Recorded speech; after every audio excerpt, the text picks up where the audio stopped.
As the song goes, they're from Texas, I can tell. Brian Williams joins me. He's been an integral part of the Mud Monsters pitching rotations throughout the first two seasons of the Mud Monsters. Joins me for a special two-part series on Reelin and the Monsters. This is episode 7, Brian Williams, part 1. 2-2. Called strike 3. For the punch-out to make it 2 in a row. Got him swinging.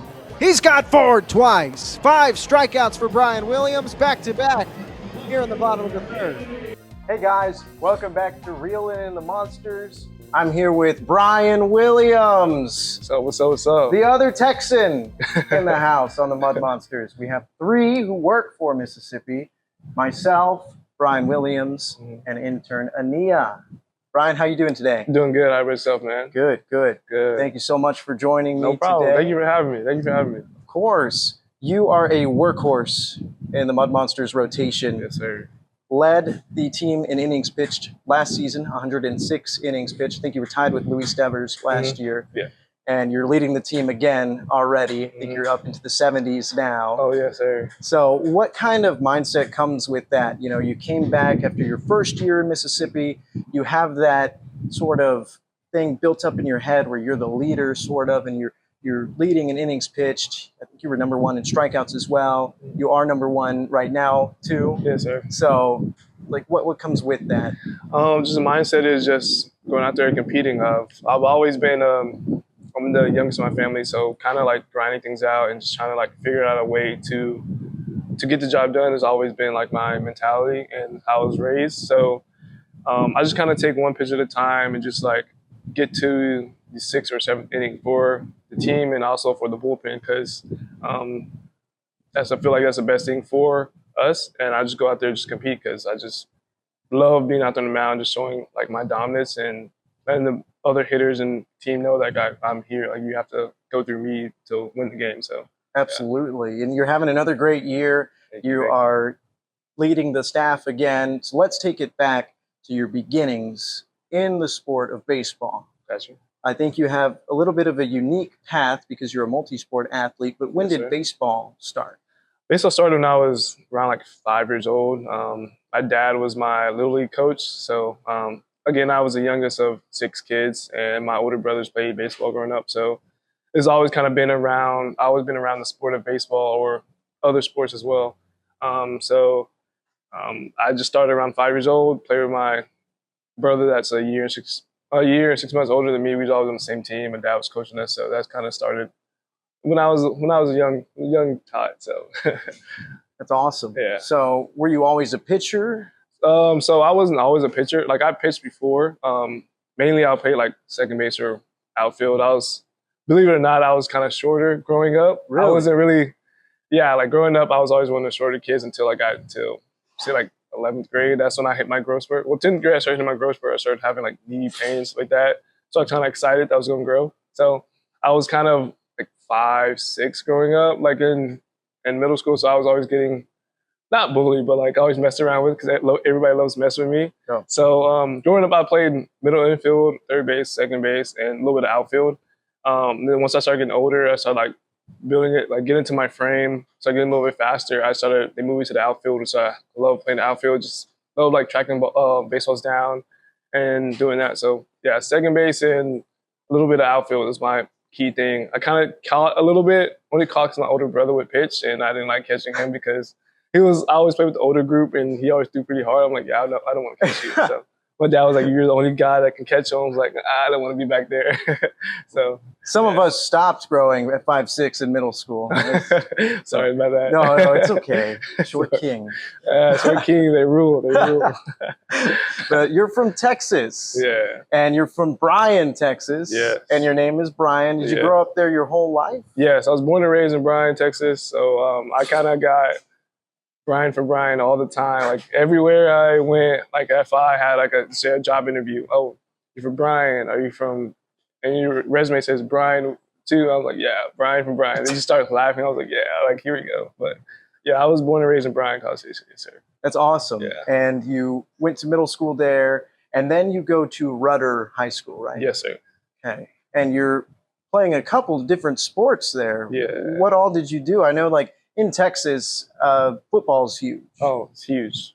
Very huge. Was that one of the sports that you played? Yeah, so in high school, I was a three-sport athlete. I played football, baseball, and basketball.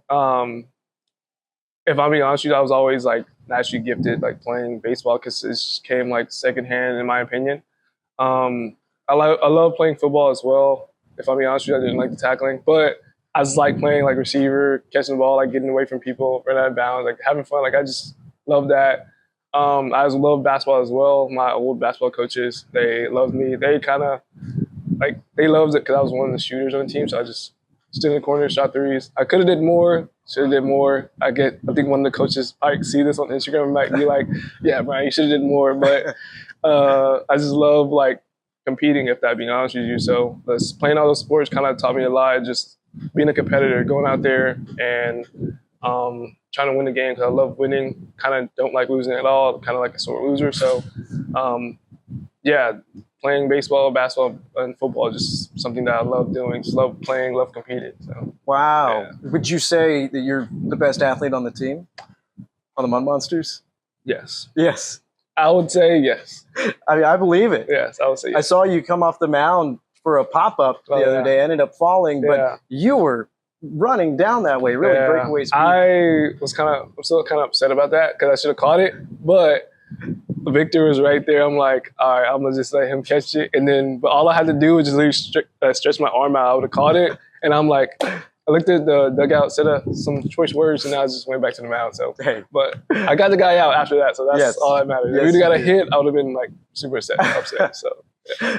Well, that's incredible. We're actually going to be taking a look at some of your football highlights. Okay, sweet. Later on. You're going to have to give me the scouting report on Brian Williams, the wide receiver. I got you. I'm a huge football fan. Got you. Same. Baseball. Who's your favorite NFL team? You NFL or college? I love college football, but I'm a big. I'd say my NFL team probably has to be the Cowboys. Okay. What about you? I don't think we can be friends. Oh, are you Texans? Eagles fan. Eagles? Yeah. Really? Yeah. So background. I got you. So growing up, my mom and her side are Cowboys fans. So like my dad, like he's like, I don't like Cowboys fans. Like he likes football, but he roots for certain players. So he just like team hops kind of a little bit.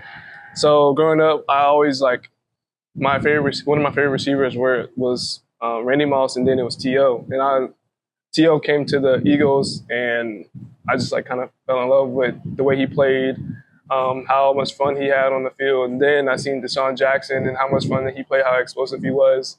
And then I seen Michael Vick, Donovan McNabb, and I seen all those great guys. I'm like, I think I love watching the Philadelphia Eagles play. And then a guy that I feel like get a lot of hate, Jalen Hurts. Like I just love his work ethic, his mindset, and so that's kind of the reason I'm a Eagles fan now. So I can kind of show you some funny videos that I make. Like every time they win, I'll just post a little video of me like dancing when they're winning, whatever. So I can show you like some videos. Fly Eagles fly, huh? Yeah, fly Eagles fly. Wow. No, Jalen Hurts is a great quarterback. I think he gets a lot of hate but I mean he wins. He's a winner. Exactly. I feel like he gets a lot of hate because he's not a traditional quarterback that everybody likes. So I feel like he got to get some type of grace. Ever since he was in college, he had a different offensive coordinator almost every year. And I'm not saying he's comparable to Patrick Mahomes, but Patrick Mahomes had the same offensive coordinator for, say, all his professional career. Maybe changed like once, but I feel like if you put a quarterback in offense where the offensive coordinator haven't changed, playbook's still the same, or you probably add in a couple plays here and there, he's going to produce just as much as other quarterbacks would produce. So, and Jalen Hurts is still doing that with different offensive coordinators. Yeah. That's just my opinion on it. So absolutely. But who am I, So that's crazy. So what about your favorite baseball team growing up? Favorite baseball team growing up was the New York Yankees. I know a lot of people are going to be like, how are you from Texas, have all these different out-of-state teams? I just grew up watching the Yankees. My dad was a Yankees fan.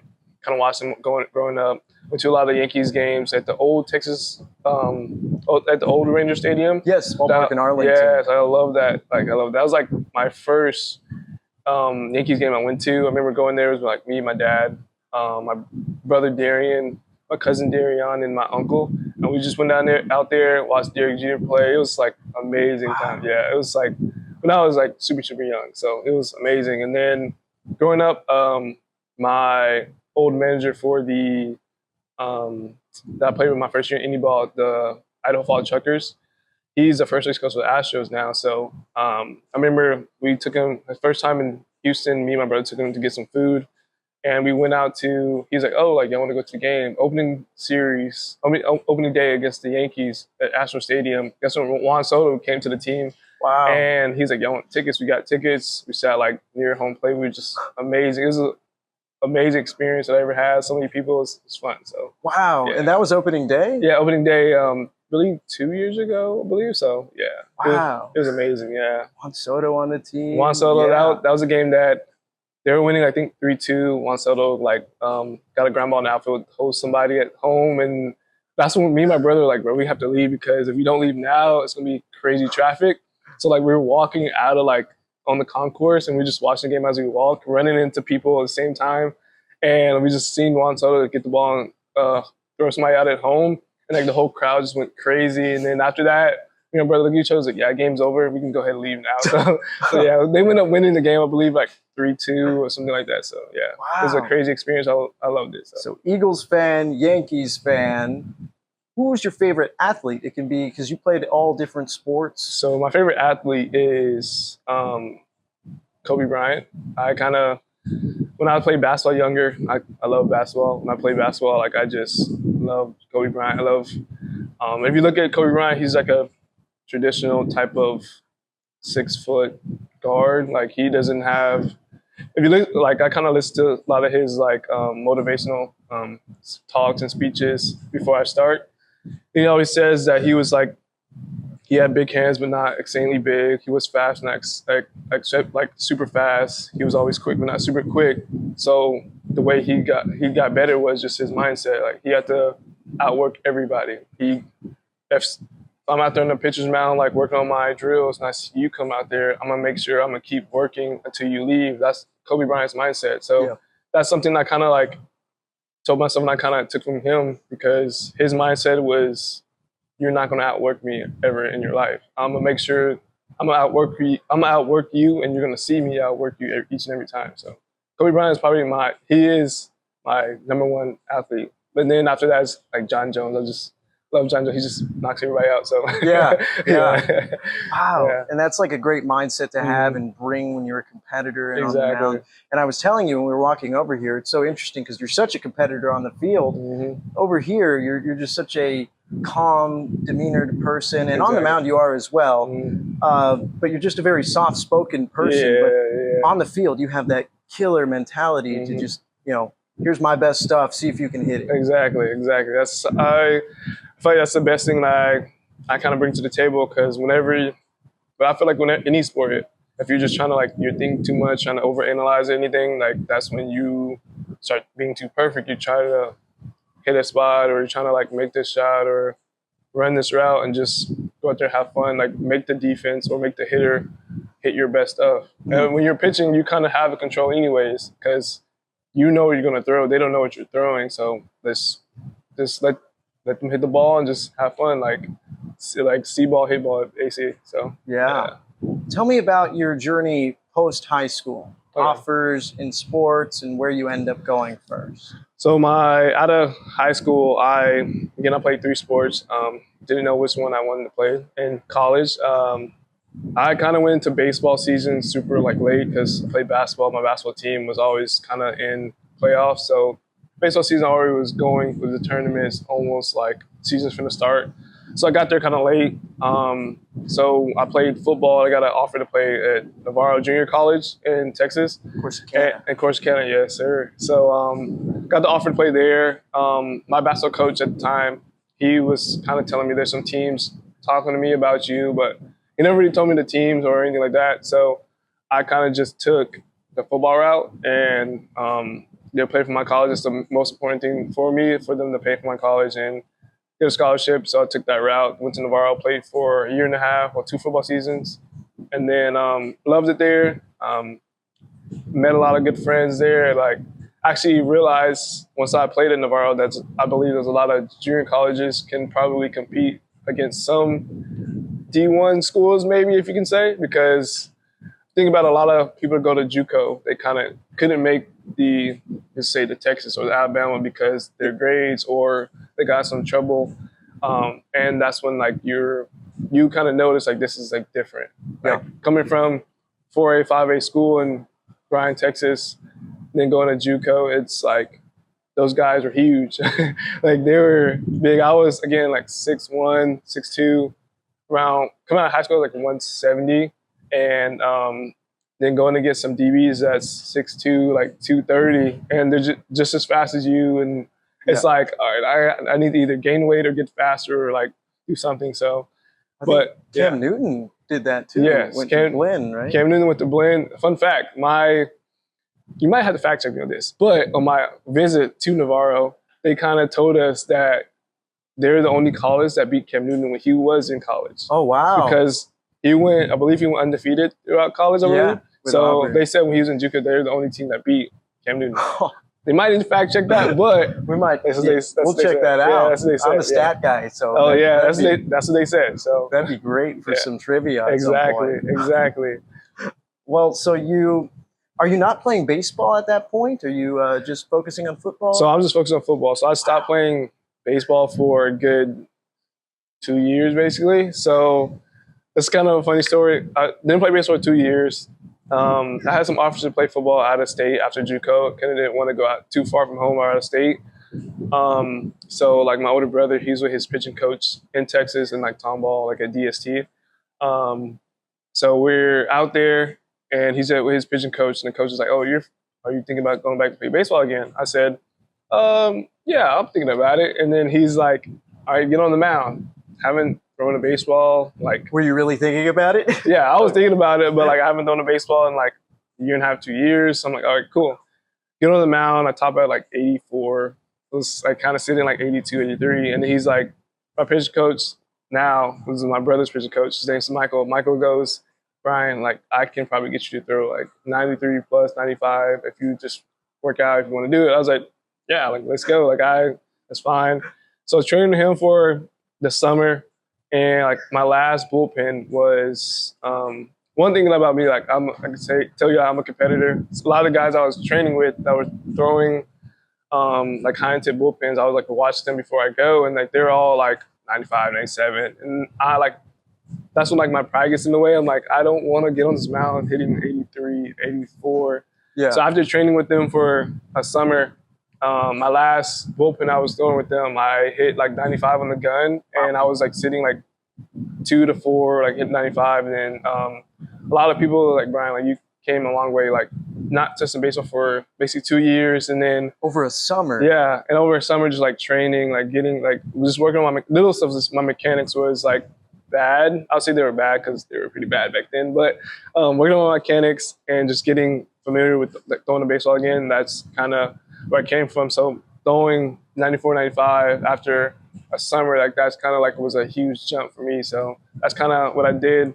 And after that summer, my brother went to Prairie A&M University, and their head coach, Antoine Riggins, he kind of told me, he watched me play in the summer. He's like, "Oh, we'll give you a walk-on spot, and after the semester, we can see if you can get your scholarship." And did good that fall, earned a spot on the team. Kind of was a two-way.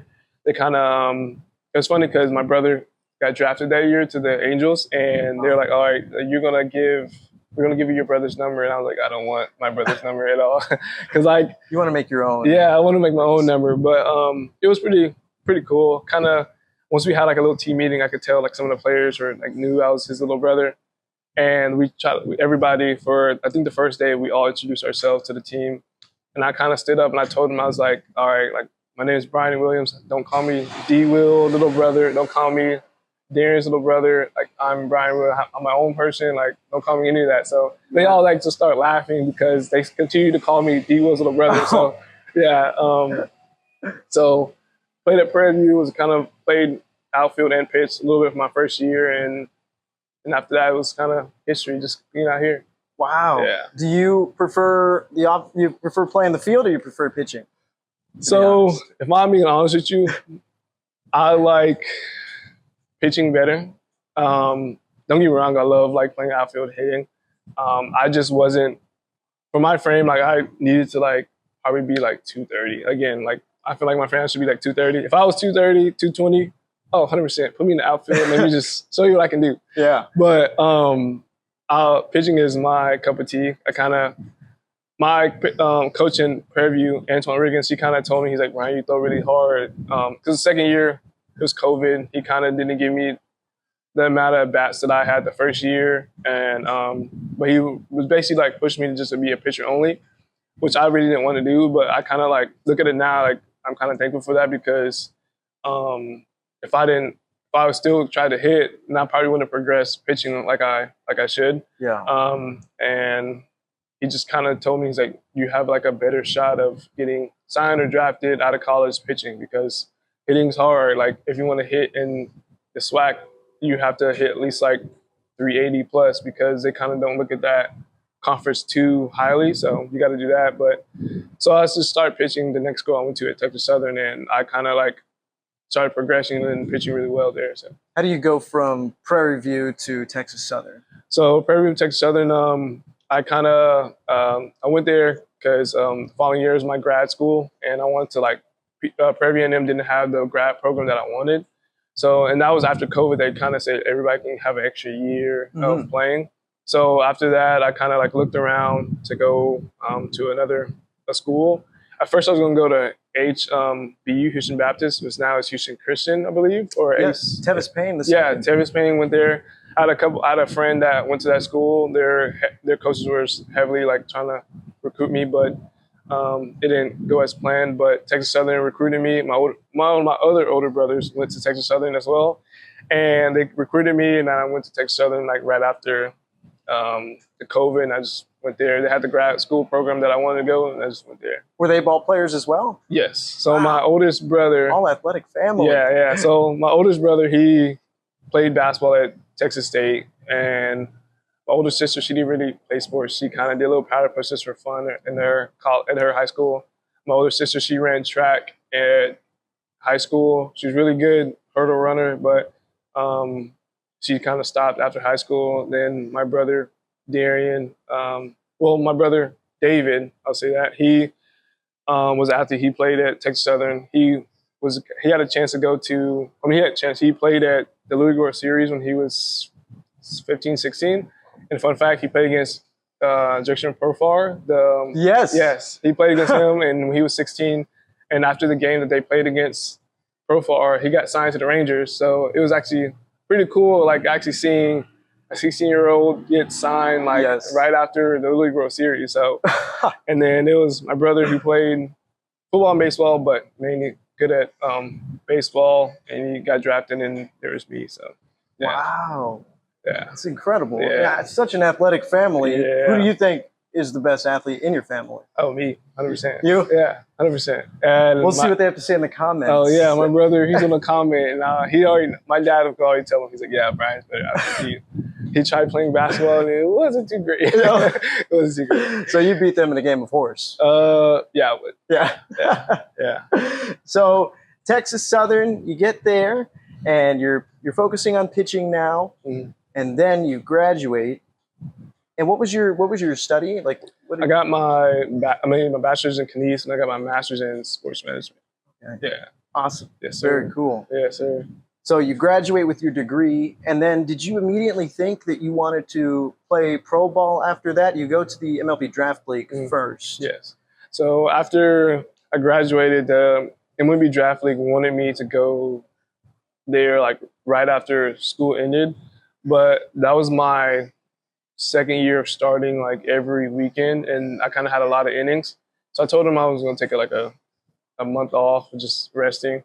So I went in the second half, and then the second half, my brother was playing indie ball. He was coming off his UCL surgery. He was like, dude, let's go play somewhere together. And I was like, all right, cool. So Idaho Falls, we reached out to the managers. Me and my brother got to play together in Idaho Falls. It was a fun time just playing my brother, just playing catch with him. And he likes throwing fireballs at you at 60 feet. And I'm like, dude, just relax. So I have some funny videos about that too. Oh, we could share that. Yeah. So kind of to answer your question, yeah, I kind of always wanted to play professional baseball, like independent baseball afterwards, and get a chance to reach the professional level. So yes. So you spend a year in Idaho Falls, Mhm. Pioneer League. What was the transition like going from a southern state to Idaho? It was different, like cold, I'll say that. Playing in Idaho, like some days it'll get up to 64 degrees, 65 degrees, and it'll get as cold as like 30 at night times when you're playing.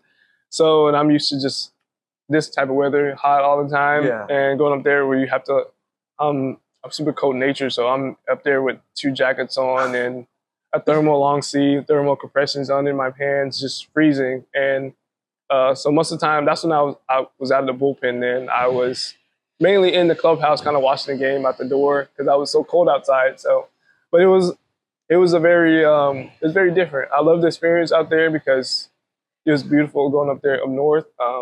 Seeing all like type of mountains, you can go hiking up there. Just the golf up there is beautiful, and a lot of other stuff out there is nice as well. That's another sport that you really enjoy, golf. Yes, as well. that's something. Once I'm done playing baseball, I'm not gonna say I'm a go to play PGA, but if I start playing amateur, oh, watch out. Yeah. So Idaho Falls, and then you make your way back to the south, deeper south than Texas, Mississippi. How did you come across the Mud Monsters opportunity? So once my second year ended, I kind of knew I wanted to go to another league. I feel like I kind of established myself as a good pitcher in the independent league, and I reached out to some teams in the Atlantic and the Frontier.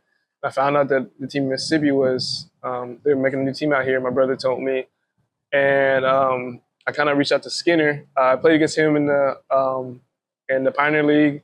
Kind of didn't like playing against him because he's too fast and you can't get him out. So, so I reached out to him and said, "Hey, like, how'd you get connections with Jay?" He let me know, and I kind of messaged Jay, and me and him talked on the phone, and then contract was sent, and that's how it went. Now I'm here. I might have to find maybe if some clips exist of you facing Reelin in the Pioneer League. We might have to find that. Probably, yeah. And show you guys who won those battles. Yeah, probably. I believe he got some hits off me. I believe, like, I'm not for sure. I got to look again. I believe I'm pretty sure he probably got some hits on me because up there in Idaho and playing up there in that high elevation, so many base hits, so many home runs, like everything. So, yeah. So you come to Mississippi, and again, we mentioned at the top of the podcast that you end up leading us in innings pitched. You lead in strikeouts. You're a Frontier League All-Star, and you're doing the same thing here in 2026, leading in innings and strikeouts. And you just recently, you were on the road a couple weeks back facing the Washington Wild Things. Yes. 10 strikeout performance for Brian Williams. Yes, sir. You tie Luis Devers from last season and Preston Johnson, who did it earlier this year, with that mark.